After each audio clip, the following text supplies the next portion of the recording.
ભગવદ્ ગીતા અધ્યાય 8 અક્ષર બ્રહ્મયોગ અથવા ભગવત પ્રાપ્તિ. આપણે ફળ હોય અને ફળોનો રાજા કેરી હોય.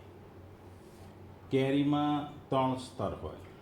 ઉપર છાલ હોય, પછી અંદર ગર હોય એટલે કે ખાવાનો કેરીનો મુખ્ય ભાગ, અને અંદર ગોઠલી હોય કે ગોટલો હોય. કેરીનો છાલ ઘણી વખત આપણે ખાઈએ, ઘણી વખત ના ખાઈએ, અને એને છોલીને નાખી દઈએ એટલે એ નાશ પામી જાય. બીજું કેરીનો બીજો ભાગ ગર, જે ખાવામાં ઉપયોગમાં આવે. એ રસ તરીકે વપરાય, અથાણામાં વપરાય, કે એને સમારીને પણ ખાવામાં આવે. ખાઈએ તો એનો આનંદ મળે.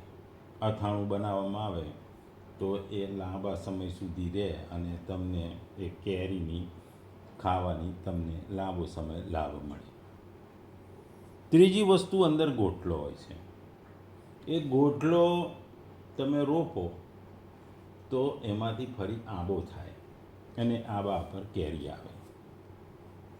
કેરીમાં કે કોઈ ફળમાં આમ 3 પ્રકારના સ્તરો હોય છે. એ સ્તરો જુદા જુદા રીતે હોય છે. છાલ બહુ કામની નથી હોતી, ખાવાનો ભાગ બહુ જ કામનો હોય છે, અને ગોટલો જેમાંથી ફરી આંબો થાય છે. એટલે એ ભગવાનના હૃદયમાં, જેમ ભગવાન હૃદયમાં હોય છે એવું આપણા માટે ગોટલો છે. આ જે શ્લોક છે ચોથો, એમાં પણ ભગવાન 3 સ્તરોની જે વાત કરે છે એને જો આપણે કેરીના સાપેક્ષમાં જોઈએ તો અહીં પણ ભગવાન જુદા જુદા 3 સ્તરોની વાત કરે છે. આ સ્તરો અધિભૂત, અધિદેવ અને અધિયજ્ઞ છે. આ 3 સ્તરોની ભગવાન જે વાત કરે છે, એ જે વાત એ અર્જુનને 30મા શ્લોકમાં ભગવાને કીધી હતી, જે 7મા અધ્યાયના 30મા શ્લોકમાં. પછી એ પ્રશ્નના રૂપમાં અર્જુન પહેલા અને બીજા શ્લોક એટલે કે 8મા અધ્યાયના પહેલા અને બીજા શ્લોકમાં આ 3 વસ્તુઓ વિશે પૂછે છે. ભગવાન આ શ્લોકમાં આ 3 વસ્તુઓનો જવાબ આપે છે. ભગવદ્ ગીતાનો અધ્યાય 8મો અક્ષર બ્રહ્મયોગ, શ્લોક 4. અધિભૂતમ ક્ષરો ભાવ પુરુષાશ્ચ અધિદૈવતમ અધિયજ્ઞહમ એવ અત્ર દેહે દેવભૂતામ વરહ.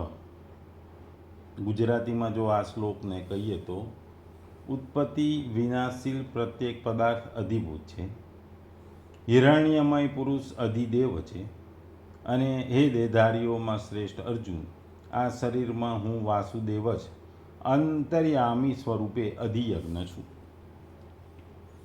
બીજા શબ્દોમાં જો આ શ્લોકને ગુજરાતીમાં જો કહીએ તો હે દેહધારીઓમાં શ્રેષ્ઠ, નિરંતર પરિવર્તનશીલ આ ભૌતિક પ્રકૃતિ અધિભૂત ભૌતિક પ્રાગટ્ય કહેવાય છે.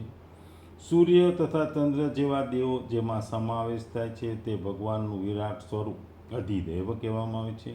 અને પ્રત્યે દેહધારીના હૃદયમાં પરમાત્મા સ્વરૂપે સ્થિર હું પરમેશ્વર અધિયજ્ઞ, યજ્ઞનો સ્વામી કહેવાઉં છું.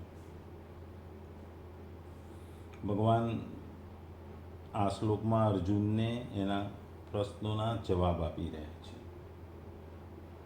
ભગવાને આ વસ્તુનો ઉલ્લેખ 7મા અધ્યાયના 29મા અને 30મા શ્લોકમાં કર્યો હતો, અને એ જ વસ્તુને અર્જુને આ અધ્યાયના પહેલા અને બીજા શ્લોકમાં પ્રશ્ન રૂપે પૂછ્યા હતા. અહીં ભગવાને અર્જુનને દેહે ભૂતામ વરહ, દેહધારીઓમાં શ્રેષ્ઠ મનુષ્ય એવું કીધું છે. એનું કહેવાનું તાત્પર્ય છે કે દેહધારીઓમાં એ જ મનુષ્ય શ્રેષ્ઠ કે જે આ દેહમાં પરમાત્મા છે એવું જાણી લે છે. એવું જ્ઞાન જો જેને ન હોય તો પણ એવું માની લે કે સ્થૂળ, સૂક્ષ્મ અને કારણ શરીર કણ કણમાં પરમાત્મા છે, અને તેમનો અનુભવ કરવો એ મનુષ્ય જન્મનું મુખ્ય ધ્યેય છે. આ ધ્યેયને પ્રાપ્ત કરવા માટે પરમાત્માની અનુસાર જ કામ કરવાનું રહે છે. અહીં ભગવાને 3 વસ્તુની વાત કરી છે: અધિભૂત, અધિદેવ અને અધિયજ્ઞ. આગળની વાત કરી હતી ભગવાને બ્રહ્મ, અધ્યાત્મ અને કર્મ. જો આપણે આ બે વસ્તુને એકબીજા સાથે જોડીએ, ત્રીજા અને ચોથા શ્લોકને એકબીજા સાથે જોડીએ, તો પરમાત્મા બે પ્રકારના હોય છે. નિર્ગુણ એ બ્રહ્મ છે અને અધિયજ્ઞ છે એ સગુણ છે.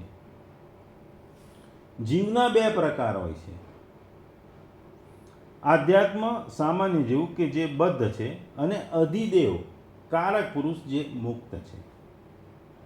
સંસારના બે પ્રકાર, કર્મ કે જે પરિવર્તનનો પુંજ છે, અને અધિભૂત કે જે પદાર્થ છે.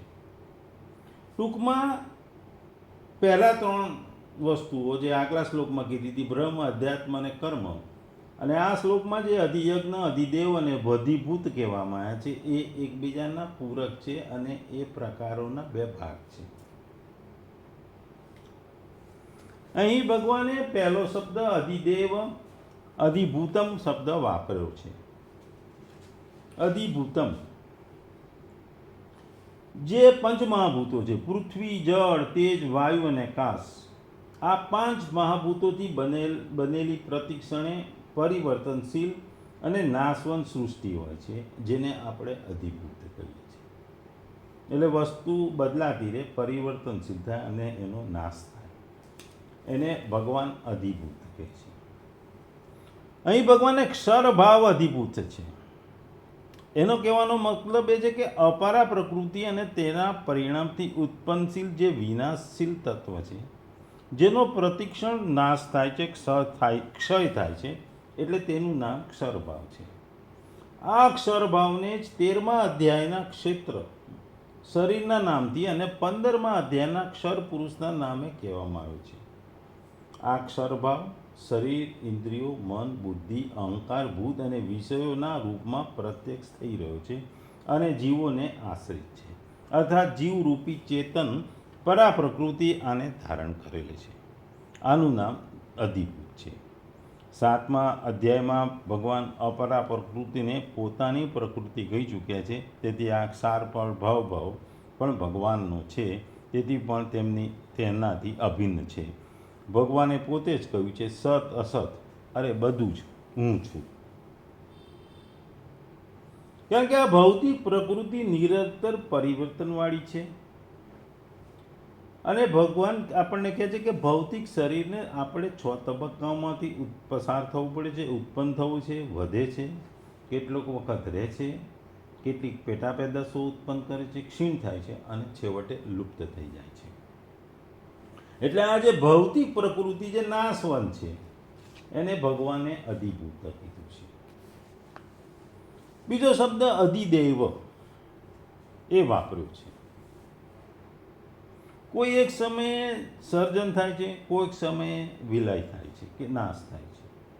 જેમ બધા દેવો તથા તેમના લોકોનો સમાવેશ થાય છે, પરમેશ્વરના વિરાટ સ્વરૂપ રૂપી ધારણા એટલે અધિદેવ.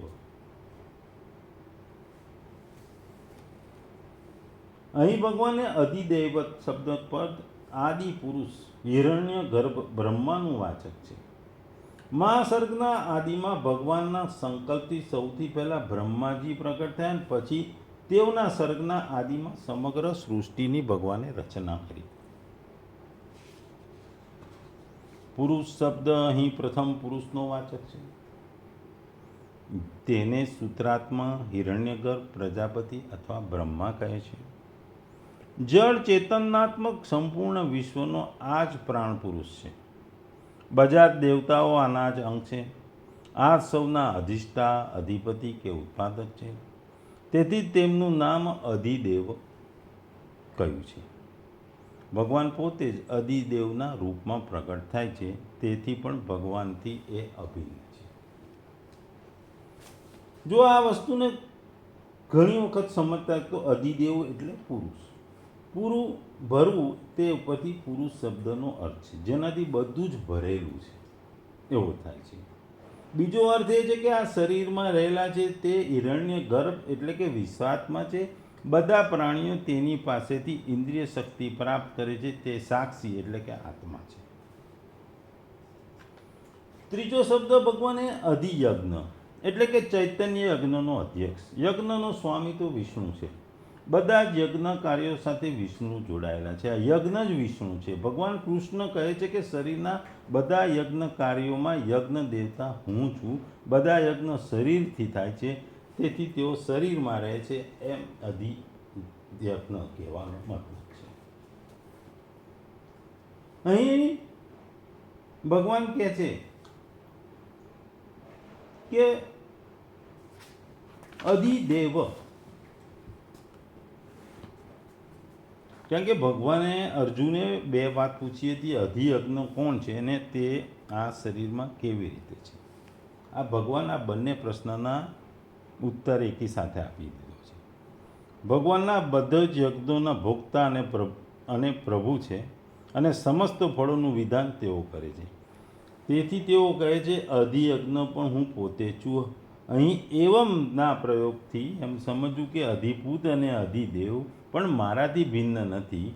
ભગવાને તો એ સ્પષ્ટ કહી દીધું કે અધિયજ્ઞ હું છું, પણ આ અધિયજ્ઞ શરીરમાં કેવી રીતે છે એના જવાબમાં ભગવાને આ શરીર માત્ર દેહ એટલે જ સંકેત કર્યો. અંતર્યામી વ્યાપક સ્વરૂપમાં દેહમાં રહે છે. તેથી શ્લોકના અર્થમાં અંતર્યામી શબ્દ લગાડીને સ્પષ્ટીકરણ આપ્યું છે. ભગવાન વ્યાપક છે, અંતર્યામી રૂપે સૌના શરીરમાં છે, સૌની અંદર છે. તેથી ભગવાને આ અધ્યાયના 8મા અને 10મા શ્લોકમાં દિવ્ય પુરુષ અને 20મા શ્લોકમાં સનાતન અવ્યક્ત કહીને 22મા શ્લોકમાં તેની વ્યાપકતા અને સર્વધારતાનું વર્ણન કર્યું છે. બીજા શબ્દોમાં કહીએ તો દરેક શરીરના વ્યક્તિગત આત્મા સાથે પરમાત્માનો પણ વાસ હોય છે, જે ભગવાનના પૂર્ણ અંશરૂપી પ્રતિનિધિ છે. આ પરમાત્માનો અંશ એટલે અધિયજ્ઞ છે અને હૃદયમાં સ્થિત છે. આ શ્લોકમાં ભગવાને એ શબ્દનો ખાસ પ્રયોગ કર્યો છે, કારણ કે આ શબ્દ દ્વારા ભગવાન કહે છે કે પરમાત્મા તેમનાથી ભિન્ન નથી. આ પરમાત્મા અથવા પૂર્ણ પુરુષોત્તમ પરમેશ્વર દરેક વ્યક્તિગત આત્મા પાસે તેના સર્વ કાર્યોના સાક્ષી તરીકે હાજર હોય છે, અને આત્મા વિવિધ પ્રકારની ચેતનાઓનો મુખ્ય સ્ત્રોત છે. પરમાત્મા આત્માને સ્વતંત્રપણે વર્તવાની તક આપે છે અને તેના કાર્યો પર પોતાની સાક્ષી તરીકે એક નજર રાખે છે. એટલે 3 વસ્તુની વાત કરી છે: અધિભૂત, અધિદેવ અને અધિયજ્ઞ. અને આ ત્રણેય ભગવાનથી ભિન્ન નથી. કેરીમાં જેમ છાલ છે, એનો ગરનો ભાગ છે કે ગોઠલી, એ ભિન્ન નથી, એમ આ ત્રણેય વસ્તુ ભગવાનથી કોઈ ભિન્ન નથી. આ શ્લોકમાં ભગવાન આપણને જે અર્જુનના પ્રશ્નોના જુદા જુદા 3 શબ્દોના એ ઉત્તર આપી રહ્યા છે. આગળ પણ ભગવાને કીધું હતું કે વાસુદેવ સર્વસ્વ. તાત્વ દ્રષ્ટિએ તો સર્વ કંઈ વાસુદેવ છે. એમાં પણ જ્યારે વિવેક દ્રષ્ટિએ જોઈએ છે ત્યારે શરીર અને શરીરી હોય, પ્રકૃતિ ને પુરુષ, એવા 2 પ્રકાર થઈ જાય છે. ઉપાસનાની દ્રષ્ટિએ જોઈએ છે તો આ ઉપાસ્ય પરમાત્મા અને ઉપાસક જીવ, અને ત્યાં જો પ્રકૃતિનું સંસાર, એ 3 પ્રકાર થઈ જાય છે. એટલે આ ત્રણેયને સમજવા માટે ભગવાને 6 પ્રકાર કર્યા. એમાં બ્રહ્મ, અધ્યાત્મ, કર્મ એ આગલા શ્લોકમાં ઇન્વોલ્વ કર્યું, અને અધિભૂત, અધિદેવ અને અધિયજ્ઞ આ શ્લોકમાં આપણને સમજાવ્યું. સંસારમાં પરમાત્માની પ્રાપ્તિ માટે, પોતાના કલ્યાણ માટે સાધન કરવાવાળા જેટલા પણ સાધકો, ભક્તો છે, તે બધા જ સંસારથી છૂટવા માંગે છે અને પરમાત્માને પ્રાપ્ત કરવા માંગે છે. કારણ કે સંસાર સાથેના સંબંધ રાખવાથી સદા રહેવાવાળી શાંતિ અને સુખ મળતા નથી, પરંતુ સદા અશાંતિથી અને દુઃખો મળે છે.